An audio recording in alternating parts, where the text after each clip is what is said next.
Pumpkinhead. In late March, there had been a sleet storm through north central New Jersey. Her husband had died several days before. There was no connection, she knew, except since that time she'd begun to notice at twilight a curious glisten to the air. Often she found herself in the doorway of her house or outside, not remembering how she'd gotten there.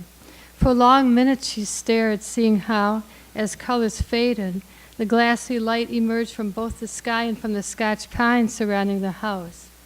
It did not seem to her a natural light, and in a weak moment she thought, this is the crossing over time.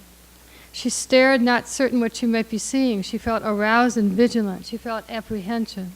She wondered if the strange glisten to the air had always been there, but in her previous protected life, she hadn't noticed it. This October evening, before the sun had entirely set, headlights turned into the driveway, some distance away at the road. She was startled into wakefulness, at first not sure where she was.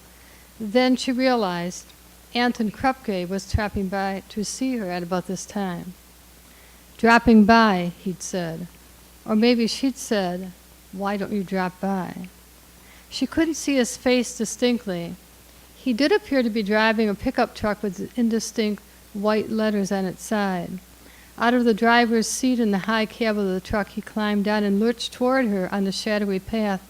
A tall, male, scarecrow figure with a misshapen Halloween pumpkin for a head.